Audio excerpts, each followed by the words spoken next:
वालेकुम। आज हम बात करेंगे कि इंडिया ने अपने 60 से ज़्यादा डिप्लोमेट्स जो हैं वो इन्होंने भेजे 33 कंट्रीज़ के अंदर। और अपना जो ऑपरेशन सिंदूर था उसकी नाकामी का जवाज़ इन्होंने वहाँ पर पेश किया, जो कि इंटरनेशनली उसको बिल्कुल रद्द कर दिया गया है।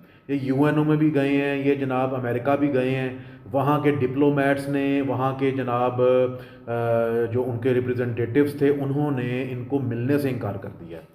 तो आज हम देखेंगे, जायज़ा लेंगे, हम एक कंपैरिजन करेंगे कि उनके ऑपरेशन सिंदूर के जवाब में जो पाकिस्तान ने ऑपरेशन बुनियाद अल मरसूस किया, उसके नतीजे में, उसके रिज़ल्ट में हमने क्या खोया और क्या पाया। तो जनाब बहुत लंबी लिस्ट है इसकी। सबसे पहले तो मैं आपको बताऊं कि हमने हुकूमत पाकिस्तान, गवर्नमेंट ऑफ पाकिस्तान ने ये पाया कि अमेरिका ने खुलकर हमारे मौक़िफ़ की जो है वो हिमायत की है, number one. Number two, world bank जो है उन्होंने $40 बिलियन की इकनॉमिक डेवलपमेंट फाइनेंसिंग जो है वो हमारे लिए अनाउंस कर दी है, वो हमारे साथ काम करेंगे। रशिया ने $2.5 बिलियन की स्टील मिल जो है, कराची स्टील मिल, उसको दोबारा एक्टिवेट करने का हमारे साथ मिलकर ऐलान कर दिया है। उसके बाद जनाब वर्ल्ड लिबर्टी फाइनेंशियल, ये एक अदारा है जो कि क्रिप्टो करेंसी को डील करता है, और इसका 60% जो शेयर होल्डर्स हैं वो हैं ट्रम्प फैमिली। तो उन्होंने ये अनाउंस किया है कि जनाब साउथ एशिया के अंदर, साउथ एशियन रीजन के अंदर पाकिस्तान जो है इसको हम क्रिप्टो करेंसी का हब बनाएंगे। ये बहुत बड़ी जो है ना अनाउंसमेंट है उनकी तरफ से। तो जनाब चाइना जो है उसने J-35 स्टेल्थ टेक्नोलॉजी से जो बने जहाज़ हैं वो हमें देने का ऐलान कर दिया, और 50% डिस्काउंट पे वो हमें दे रहे हैं, और स्टार्टिंगली 40 दे रहे हैं। ये 40 जहाज़ पहले हमें मिलेंगे, दिसंबर तक मिल जाएंगे इंशाल्लाह। उसके बाद जनाब आज़रबाईजान जो है उन्होंने $2 बिलियन की इन्वेस्टमेंट, डायरेक्ट इन्वेस्टमेंट, और $4.6 बिलियन का डिफेंस उन्होंने एग्रीमेंट हमारे साथ किया है। वो हमसे JF-17 थंडर जो जहाज़ हैं वो हमसे वो लेंगे। और जनाब उसके बाद ईरान जो है उसने $3 बिलियन की हमारे साथ डायरेक्ट इन्वेस्टमेंट जो है वो करेगा ट्रेड के सिलसिले में, और इसको बढ़ाकर वो $10 बिलियन तक लेकर जाएंगे ईरान वाले जो हैं। उसके बाद जनाब उन्होंने सबसे बड़ी इंपॉर्टेंट चीज़, ईरान ने हमारे साथ ये एक एग्रीमेंट किया है कि हम अपनी सरफेस को, अपनी सरजमीन को BLA को यूज़ नहीं करने देंगे।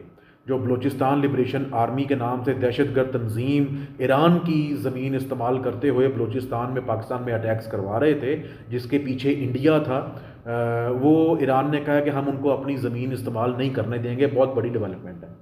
उसके बाद जनाब कुवैत जो है उन्होंने 20 साल के बाद पाकिस्तान के ऊपर से जो वीज़ा रिस्ट्रिक्शंस थी वो ख़त्म कर दी हैं।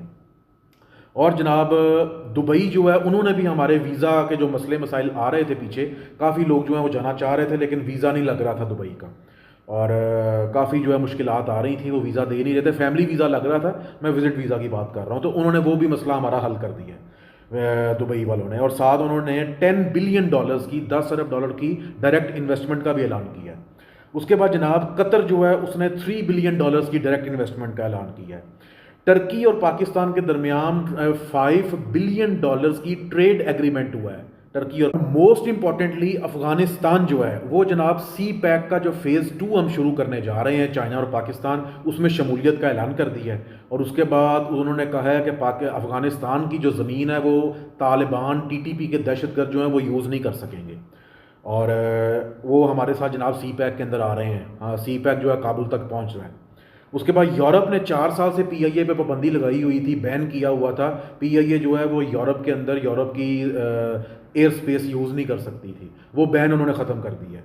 उसके बाद जनाब बेलारूस के साथ हमारा एग्रीमेंट हुआ है। हमारे तकरीबन 1 लाख से ज़्यादा जो गरीब मज़दूर लोग हैं बेचारे, वो वहाँ जाएंगे, स्किल्ड लेबर जो है हमारी वहाँ जाएगी, और वहाँ पे उनको वो एडजस्ट करेंगे, उनको वो रोज़गार देंगे। उसके बाद बांग्लादेश के साथ हमारे तकरीबन 71 के बाद हमारे जो ट्रेड रिलेशनशिप्स थे वो बहाल हो गए हैं। उसके बाद जनाब पाकिस्तान ने चाइना की तरफ से जो इंटरनेशनल ऑर्गेनाइजेशन फॉर मीडिएशन, ये UNO के मुकाबले पे, UNO के अगेंस्ट जो है चाइना ने एक अपना अदारा बनाया है, क्योंकि UNO का रोल आप सब लोगों को पता ही है कि UNO क्या रोल प्ले कर रहा है। इंटरनेशनली देखा जाए या पैलेस्टाइन के मामले में आप देख लें उन्होंने वहाँ क्या किया है, कश्मीर के मामले में देख लें क्या किया है। वो सिर्फ उनका एक जो है माउथ पीस बना हुआ है अमेरिका का, इसराइल का। तो चाइना ने एक नया अदारा खड़ा किया उनके मुकाबले में। तो पाकिस्तान जो है जनाब उसका भी मेंबर बन गया है, और इससे पाकिस्तान को बहुत सपोर्ट मिलेगी आगे फ्यूचर में जाके। और जनाब पाकिस्तान जो है उसने सिर्फ 2024 से 2025 तक डायरेक्ट इन्वेस्टमेंट जो है वो $3 बिलियन के करीब हासिल कर ली है। और इसके अलावा जनाब डिफेंस का शोबा हो या आईटी का हो, एआई का हो, जनाब कोई भी किसी किस्म का जो फील्ड हो, पाकिस्तान जो है इस एक दो रोज़ा जंग से पाकिस्तान छा गया है इंटरनेशनली, और बहुत ज़बरदस्त पॉजिटिव इम्पैक्ट जो है वो पाकिस्तान। तो कहने का मकसद ये है कि जो इतना मैंने सारी इतनी लंबी लिस्ट मैंने बयान की आप लोगों को कि वर्ल्ड ऑर्डर जो है ना वो तब्दील हो गया है। 10 मई के बाद जो वर्ल्ड ऑर्डर था वो पुराने वाला वो ख़त्म हो गया है। न्यू वर्ल्ड ऑर्डर जो है वो शुरू होने जा रहा है, और वो न्यू वर्ल्ड ऑर्डर जो है वो उसके अंदर पाकिस्तान का रोल जो है वो मोस्ट सिग्निफिकेंट जो रोल होगा वो पाकिस्तान का होगा। और चाइना जो है उस न्यू वर्ल्ड ऑर्डर को लीड करेगा, और रशिया जो है वो भी साथ होगा। तो ये आप कह लें कि वेस्टर्न वर्ल्ड का जो रोल था ना वो अब ख़त्म होने जा रहा है, और जो ये मशरक़ी दुनिया थी, ईस्टर्न वर्ल्ड थी, ये इंशाल्लाह अब आगे आप लोग देखते जाएंगे कि इंशाल्लाह ये बुलंदी पे जाएंगे, ये अरूज हासिल करेंगे और ये छा जाएंगे पूरी दुनिया पे।